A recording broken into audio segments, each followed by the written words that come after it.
Ici, d'étranges lumières scintillent dans la nuit, et la Terre elle-même semble vivante, cachant des secrets qu'elle ne souhaite pas révéler. Des radiations électromagnétiques aux boules de lumière brillantes, voici les découvertes troublantes dans l'intérieur reculé de l'Australie qui ont terrifié le monde. Numéro 9. Les lumières Min-Min. Les étranges lumières Min-Min, connues pour leurs mystérieuses apparitions après le coucher du soleil, ont déconcerté les gens depuis des générations. Curieusement, peu importe combien on essaie de s'en approcher, elles semblent toujours s'éloigner, se retirant dans la distance. Observées pour la première fois près de la ville de Min-Min, dans l'ouest du Queensland, ces lumières ont suscité d'innombrables légendes et rumeurs. Une lumière Min-Min typique est un orbe lumineux circulaire, d'environ un quart de la taille de la pleine lune. Ce qui les rend encore plus étranges, ce sont leurs bords flous qui semblent briller comme un essaim d'abeilles bourdonnantes. Bien que la plupart des lumières Min-Min apparaissent blanches, elles peuvent également briller dans des teintes de vert, de jaune, de rouge et, en de rares occasions, d'un bleu fantomatique. Ces orbes mystérieux se déplacent de manière imprévisible, tournant de gauche à droite, montant et descendant, et parfois même se divisant en deux lumières séparées qui dansent à travers le paysage. Pendant des années, ces lumières ont été une source d'intrigue et de spéculation. Mais le neuroscientifique australien et professeur érudit John Pettigrew croit avoir enfin percé le mystère. Non seulement il a étudié le phénomène, mais il a en fait recréé sa propre lumière Min-Min. Selon Pettigrew, ces lumières sont bien réelles, mais elles ne sont pas le produit de phénomènes surnaturels. Ce sont en fait des sources de lumière distantes, comme des feux ou des phares de véhicules lointains. Normalement, ces lumières seraient trop faibles pour être remarquées. Cependant, au-delà de l'horizon, Pettigrew a découvert qu'une couche d'air froid, flottant juste au-dessus du sol entre la source de lumière et l'observateur, peut capturer la lumière. Cette couche courbe la lumière vers le bas, permettant de la voir à de grandes distances, même au-delà de l'horizon. L'air froid non seulement courbe la lumière, mais la concentre aussi, empêchant sa dispersion et sa diminution avec la distance. Numéro 8. Le meurtre macabre du routard. Au début des années 90, l'Australie a été secouée par une série de meurtres brutaux connus sous le nom des meurtres des routards. Ces crimes horribles, qui ont coûté la vie à 7 jeunes voyageurs dans la forêt dense de Belanglo, restent parmi les plus choquants de l'histoire du pays. Au cœur de cette vague terrifiante se trouvait un seul individu profondément perturbé, Ivan Mila. Comme beaucoup de tueurs en série notoires, la vie de Mila a été marquée par une enfance difficile et chaotique. Né le 27 décembre 1944 à Guildford, en Australie, il était le fils d'immigrants croates pauvres. Sa vie familiale était loin d'être stable. Son père était souvent violent et sa mère, constamment enceinte, a donné naissance à 14 enfants. Ivan, le 5e enfant, a grandi dans un foyer chaotique et dysfonctionnel. Tragiquement, 2 de ses frères n'ont pas survécu. Dès son plus jeune âge, Ivan Mila a montré des tendances violentes. À seulement 17 ans, il aurait avoué à son frère Boris avoir commis un vol au cours duquel il a accidentellement tiré sur un chauffeur de taxi, le paralysant de la taille aux pieds. Pourtant, Mila n'a jamais été poursuivi et un innocent a été condamné injustement à 5 ans de prison pour un crime qu'il avait commis. En 1971, à l'âge de 26 ans, la violence de Mila s'est intensifiée lorsqu'il a été accusé du viol de 2 routardes. Cependant, faute de preuves solides et en raison d'un procès mal mené, il a été acquitté. Cet échec judiciaire semble l'avoir encouragé, le convainquant peut-être qu'il pouvait échapper aux conséquences de crimes encore plus atroces. Ce qui a suivi a été une série de meurtres brutaux qui ont horrifié l'Australie et le monde. Mila a tiré des routards vulnérables dans la forêt isolée où leur vie se terminait dans une terreur inimaginable. Bien que les détails de ces crimes aient été horribles, l'ampleur de son esprit perturbé n'est devenue pleinement apparente qu'à sa capture. Numéro 7. L'héritage maudit du lac Mungo. Le lac Mungo, autrefois un lac vibrant et florissant, est maintenant sec et stérile. Cependant, il abrite certains des mystères les plus profonds de l'ancienne Australie. Bien que ses eaux aient disparu depuis longtemps, le lit du lac reste une riche source d'artefacts étranges et fascinants qui révèlent l'histoire des premiers habitants du continent. La découverte de restes humains anciens dans ce paysage désolé évoque un puissant sentiment de connexion avec un monde lointain et oublié. Un monde qui a disparu, mais qui persiste à travers les reliques éparpillées dans la terre. Il y a environ 14 000 ans, le lac Mungo s'est asséché, laissant derrière lui un site stérile qui allait devenir l'un des plus importants sites archéologiques du monde. En 1968, le géologue Jim Bowler a fait une découverte révolutionnaire, les restes osseux d'une jeune aborigène, plus tard appelée la Dame de Mungo. Ce qui rend cette découverte extraordinaire est l'état de ses os, qui avaient été brûlés délibérément avant l'enterrement, faisant d'elle l'exemple de crémation le plus ancien connu dans l'histoire de l'humanité. Il ne s'agissait pas d'un simple enterrement, mais d'un aperçu des pratiques cérémonielles anciennes, offrant une rare vision de la vie spirituelle des premiers habitants de l'Australie. La découverte de la Dame de Mungo a révélé la profonde connexion des premiers Australiens avec leur terre et leurs ancêtres. 6 ans plus tard, en 1974, Bowler a déterré un autre squelette complet d'un homme, connu maintenant sous le nom de Homme de Mungo. Des datations au carbone ont montré que cet homme a vécu il y a environ 40 000 ans, ce qui en faisait les plus anciens restes jamais trouvés en Australie à l'époque. Sa découverte a offert une fenêtre sur le passé, les croyances et les pratiques des premiers humains du monde. Numéro 6. Les mystérieuses caniques de Karlou Karlou. Connues sous le nom de Karlou Karlou par les aborigènes locaux, ces formations rocheuses impressionnantes se trouvent dans le cœur de l'intérieur reculé de l'Australie. Ces énormes rochers ronds parsèment le paysage, comme si une main géante invisible les avait jetés là. Leur équilibre est si étrange que certaines semblent défier la gravité. Leur disposition particulière confère à toute la région une atmosphère presque surnaturelle, comme si la nature elle-même avait sculpté une œuvre d'art rehaussée par le mystère et l'émerveillement des légendes aborigènes qui les entourent, racontant des histoires d'esprit et de forces surnaturelles. L'origine des Kanikas de Karlou Karlou remonte à des millions d'années, lorsque de la roche en fusion est montée des profondeurs de la terre. Alors que ce matériau se refroidissait, il s'est solidifié sous forme de granit sous la surface de la terre. Au fil des siècles, de puissantes forces tectoniques ont déplacé et plié la croûte terrestre, poussant le granit vers le haut et le fracturant en grands blocs carrés. Mais la nature n'en avait pas fini. Les forces implacables du vent, de la pluie et de l'érosion ont lentement usé ces blocs irréguliers, arrondissant leurs bords et les transformant progressivement en les rochers sphériques et lisses que nous voyons aujourd'hui. Encore maintenant, le climat extrême du désert continue de façonner ces pierres.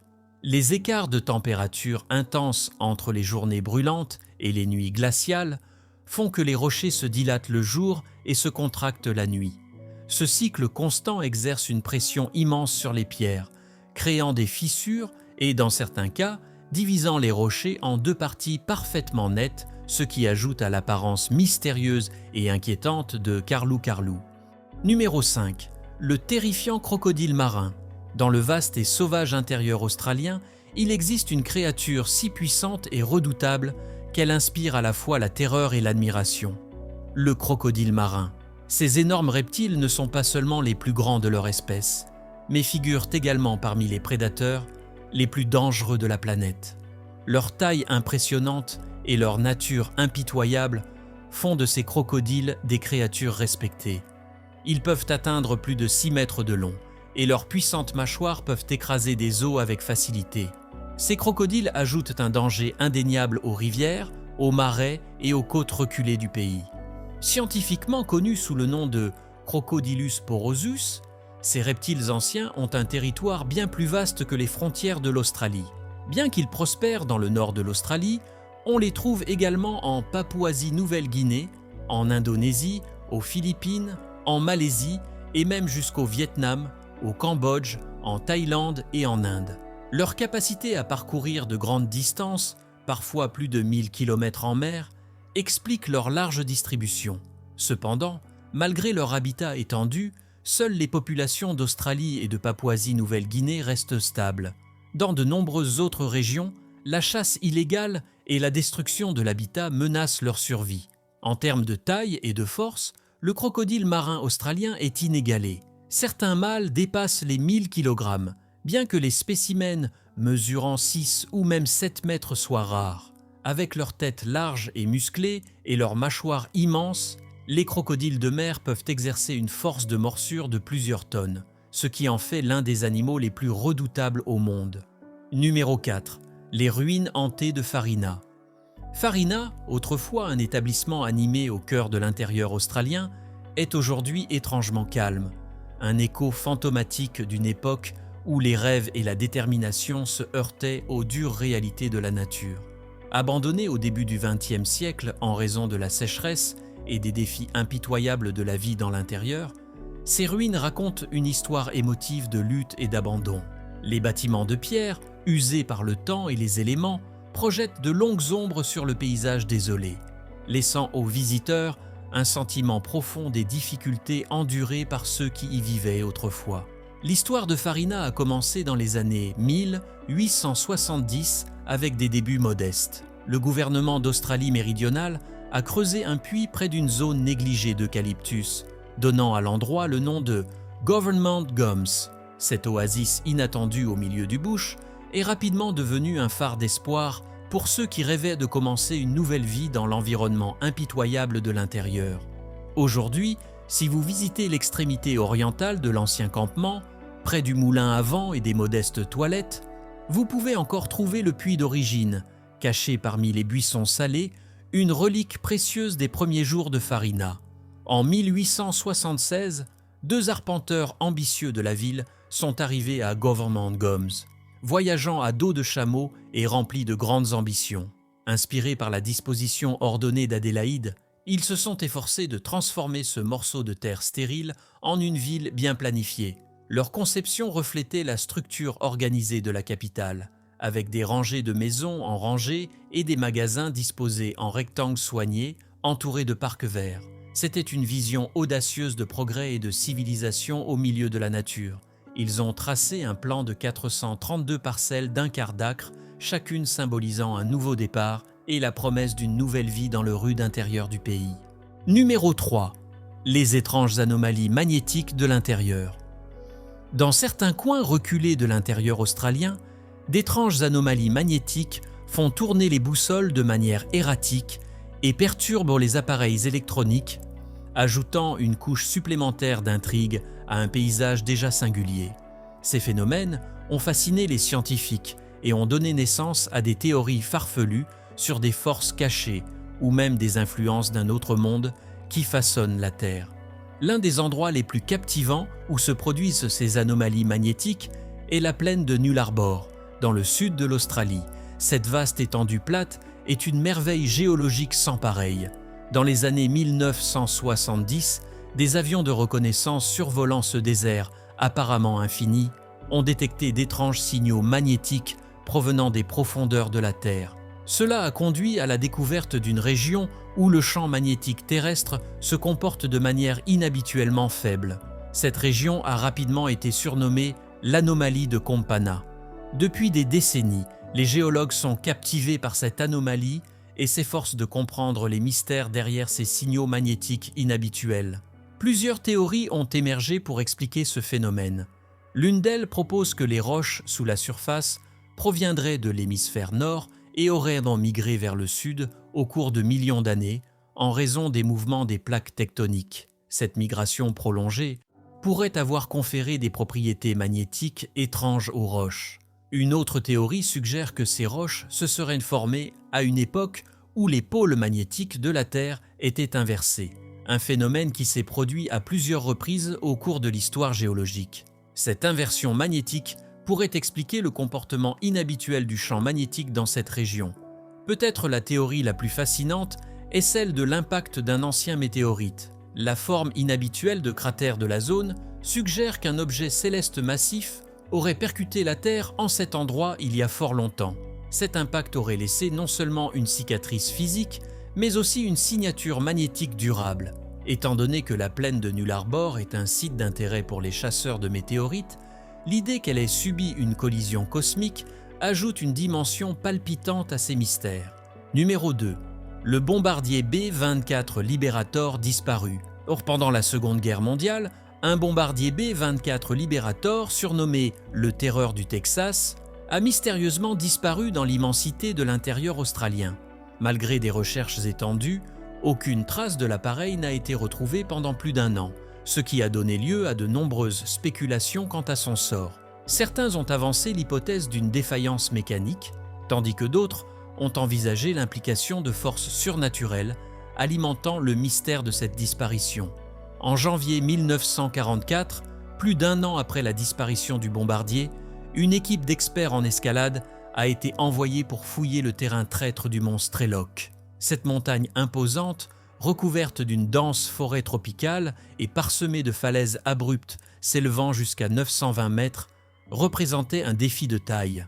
Les crêtes de la montagne étaient presque inaccessibles, et la seule route praticable passait par une étroite crevasse remplie de roches de granit glissantes, déplacées par les pluies torrentielles de la saison humide.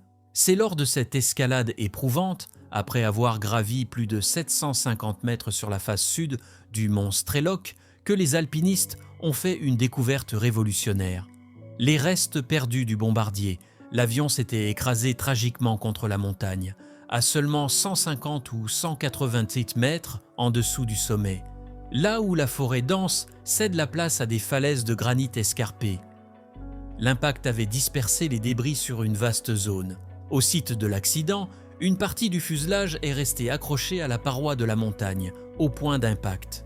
Plus haut, une aile extérieure et un moteur du bombardier étaient coincés dans une fissure, tandis que plus bas, un autre moteur et des pièces du train d'atterrissage reposaient, dissimulés dans la végétation épaisse. La découverte des débris a permis de clore le mystère du Terreur du Texas, mais les défis auxquels se sont heurtés les alpinistes, ainsi que les circonstances inquiétantes de la disparition, ont ajouté une dimension dramatique et troublante à cette histoire. Numéro 1. La légende aborigène du serpent arc-en-ciel.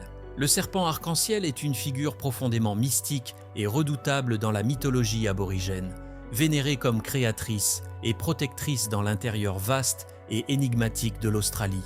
Cette créature puissante est intimement liée au monde spirituel et naturel de la Terre, projetant une ombre mystérieuse et imposante sur les régions.